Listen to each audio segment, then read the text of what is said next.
teruskan dengan adik Alfisha Safia dengan tajuknya Kos Sara Hidup dalam Kalangan Belia dan Solusinya. Bismillahirrahmanirrahim. Assalamualaikum warahmatullahi wabarakatuh. Salam perpaduan dan salam Malaysia Madani. Sekalong apresiasi buat pengacara majlis, kombinasi para juri yang bijaksana sebagai penegak keadilan, penjaga masa yang budiman dan seterusnya, hadirin hadirat warga dewan yang saya kasihi sekalian. Tampilnya saya pada hari ini adalah untuk menyampaikan sebuah pengucapan awam yang bertajuk Kos Sara Hidup dalam Kalangan Belia dan Solusinya. Hadirin hadirat sekalian, kos sara hidup belia perlu dipandang serius. Demikian merupakan tajuk yang terpapar di Akhbar Berita Harian pada 7 Ogos 2019 yang lalu. Kenyataan tersebut dikeluarkan oleh Presiden Majlis Belia Malaysia, MBM Julfitri Johar dalam Simposium Kos Sara Hidup Rakyat. Berdasarkan keratan akhbar tersebut, dapat kita fahami betapa kritikalnya masalah kenaikan kos sara hidup dalam kalangan belia di negara kita. Saya yakin kita mempunyai impian sejajar bagi memastikan taraf hidup yang baik bagi para belia di negara kita. Oleh itu, marilah kita mendalami beberapa solusi yang dapat dilakukan bagi menangani isu tersebut. Pertama sekali, para belia haruslah merancangkan pembelajaran mereka dengan teliti. Hal ini dikatakan demikian kerana terdapat ramai belia hari ini yang tidak dapat membandingkan antara keperluan dan kemahuan hidup. Mereka sering mempunyai kos gaya hidup yang tidak bersesuaian dengan pendapatan mereka. Oleh itu, bagi menangani isu tersebut, para belia boleh menetapkan bajet perbelanjaan dan juga menetapkan rekod bagi setiap pengeluaran dan kemasukan wang. Sesungguhnya, benarlah pepatah Melayu, cermat semasa banyak, jimat semasa sikit.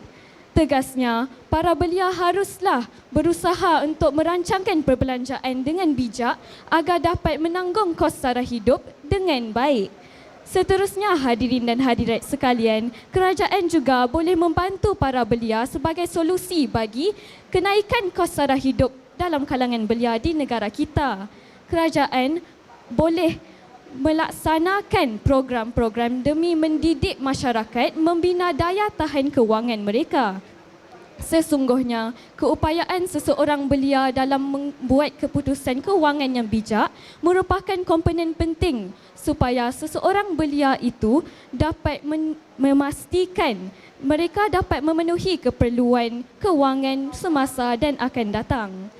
Oleh itu, Permodalan Nasional Berhad PNB telah berkolaborasi dengan Syarikat Amanah Saham Nasional Berhad ASNB bagi menganjurkan program literasi kewangan. Melalui program ini, para belia berpeluang untuk melakukan pelbagai aktiviti interaktif dan memperoleh didikan bagi memperkasakan lagi pengetahuan serta kemahiran dalam menguruskan wang dengan bijak. Program ini amatlah penting kerana terdapat ramai belia yang tidak memahami kesan jangka panjang setiap pengurusan dan keputusan kewangan mereka. Tegasnya, pihak kerajaan memainkan peranan penting dalam mendidik para masyarakat supaya dapat melahirkan belia yang bijak menguruskan kewangan. Saudara dan saudari yang dihormati, solusi yang seterusnya ialah kerajaan memberikan sumbangan kewangan kepada belia melalui e-tunai belia rahmah. Sesungguhnya, kita dapat memerhatikan bahawa terdapat ramai belia pada hari ini tidak dapat menangani isu kos kenaikan sara hidup, justru perkara ini menjejaskan kelancaran aspek pendidikan mereka. Bagi menangani masalah tersebut, kerajaan boleh menawarkan kredit e-tunai belia rahmah sebanyak RM200 kepada semua mahasiswa yang berkelayakan dan semua mahasiswa yang berusia 18 hingga 20 tahun.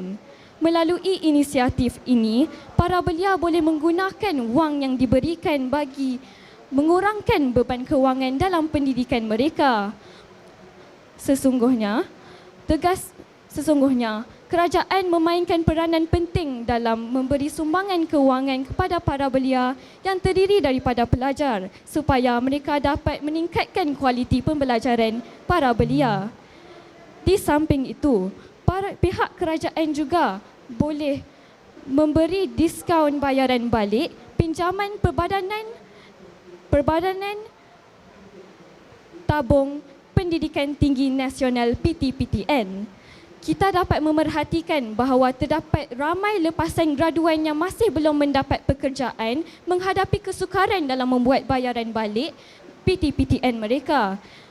Bagi menangani isu tersebut, pihak kerajaan boleh memberi diskaun bagi mengurangkan beban kewangan para belia ini supaya mereka dapat menangani isu kos kenaikan sara hidup dengan lebih mudah.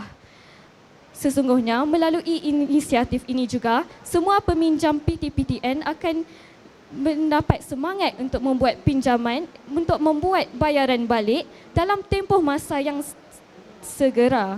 Sesungguhnya, kerajaan haruslah peka dalam mengurangkan beban kewangan para belia agar dapat memberi ruang kepada mereka mencapai matlamat kewangan yang stabil.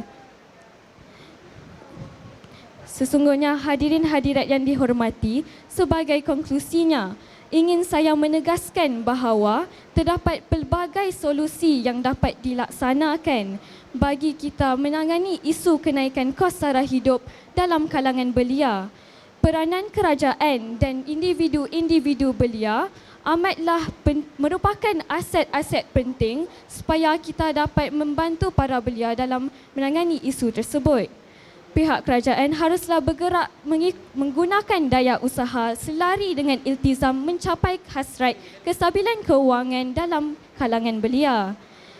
Dengan harapan, solusi-solusi yang telah dijayakan dapat membantu para belia untuk menangani isu kos kenaikan sara hidup yang merangkumi bantuan pendidikan, bantuan kewangan, bantuan kesihatan dan pengangkutan awam dengan lebih mudah lagi. Sesungguhnya, benarlah pepatah Melayu, cermat semasa banyak, jimat semasa sikit. Itu sahaja daripada saya. Sekian, terima kasih.